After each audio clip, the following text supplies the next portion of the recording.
What's up, YouTube? Dawn Super here, helping you learn how to stand in your power.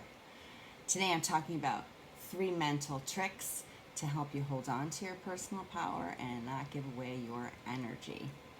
As a person with narcolepsy, holding on to my energy is my side hustle along with self-care. So I've experimented over the years to try and find things that help me, and these 3 are probably the biggest ones. The first one I started with, I call it drop hands. So you're having a conversation with someone and it's negative. They're unhappy with you, they're unhappy with someone else, they're sharing their story with you, and you just kind of stand there, casually, like with your hands like a cup.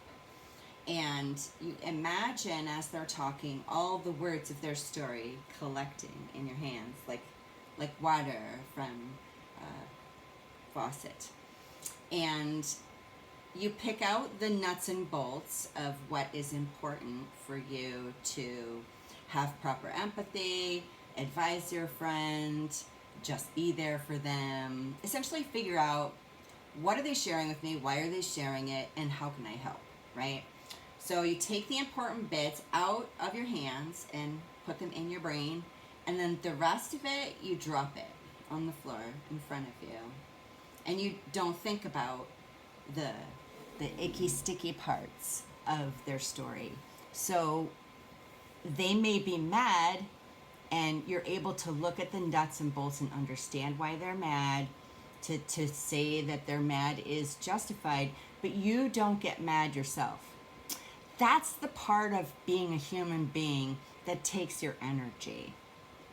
When I was a kid, I heard the quote from Eleanor Roosevelt, "No one can make you feel inferior without your consent." And I was picked on like almost every day from 1st grade through 7th grade. And so when I heard the quote, I was like, I never gave anyone permission to be mean to me or call me names. That's not, I didn't do that. And it happened anyway, because at that time, I didn't realize how do sticks and stones break your bones but not names hurt you, right? Like, how do you do that? How do you deal with someone calling you a name and having it not hurt your feelings? And what it really comes down to is knowing yourself and understanding that people have different perspectives.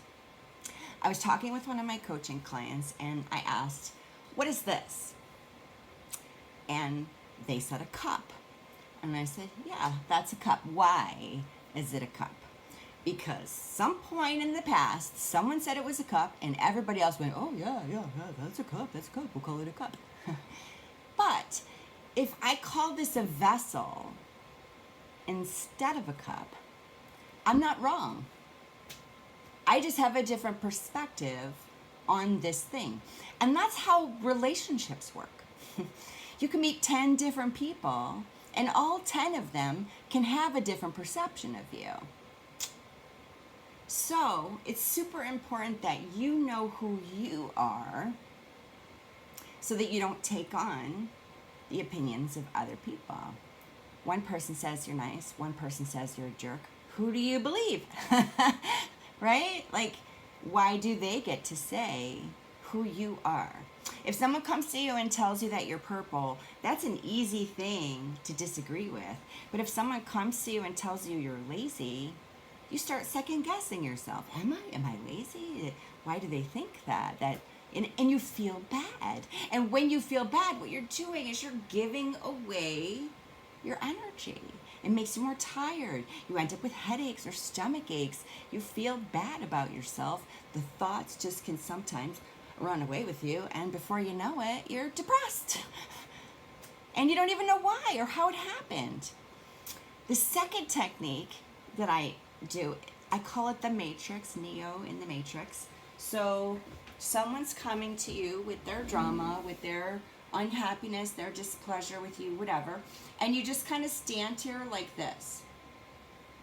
And imagine that you're in that scene in the Matrix where he holds out his hand and all the bullets come and they just stop and they fall to the ground.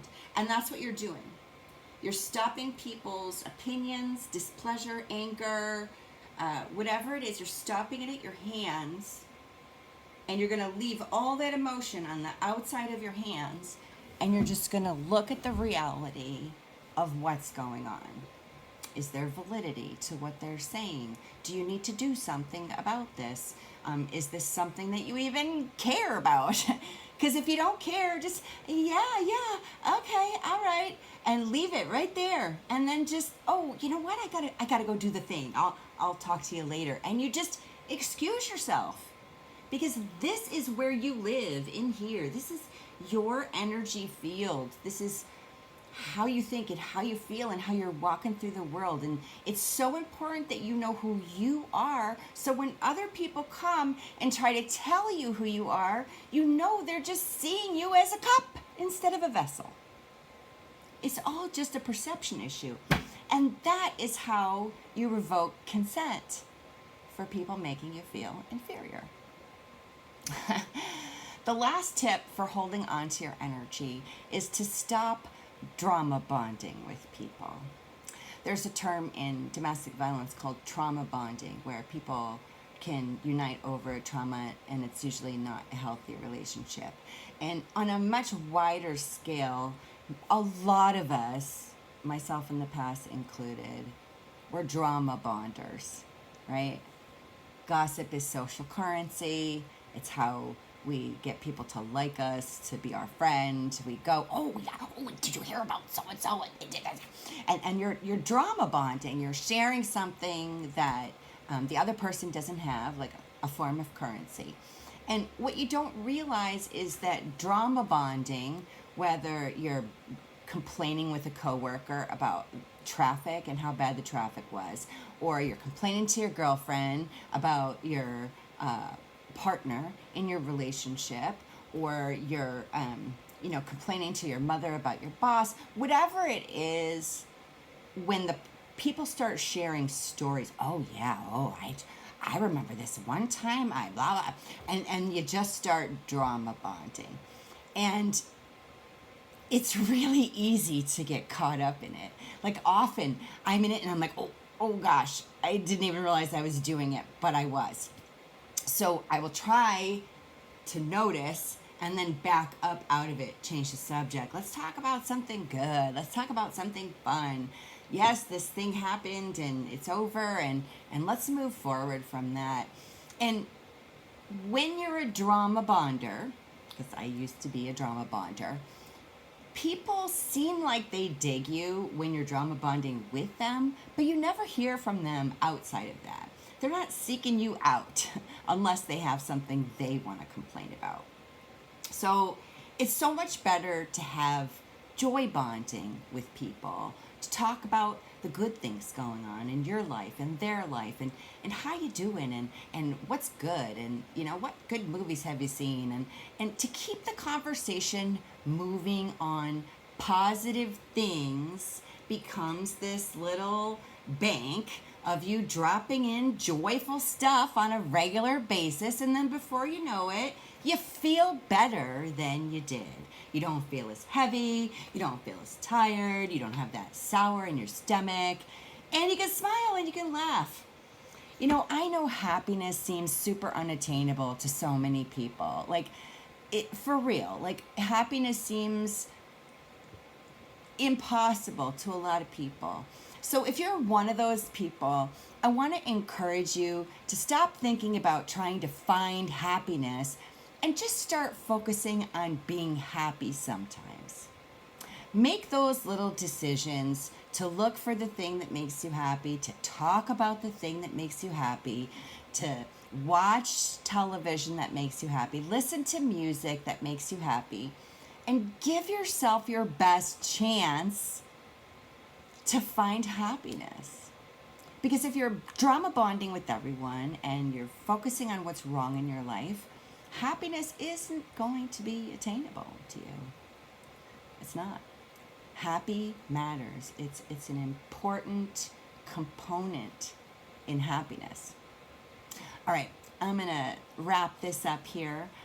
If you've watched this far, thank you so much. I'd love a comment. Hey, I made it to the end. That'll make my day and help me keep going. Shooting these videos, trying to help you get more energy in your life, to stand in your power, to know who you are, and to be proud of that person too. Appreciate a like and a subscribe if you haven't done that already. Really looking to grow this channel this year, and I appreciate your help doing that. Make it a great day. Every day can be. The choice is always yours.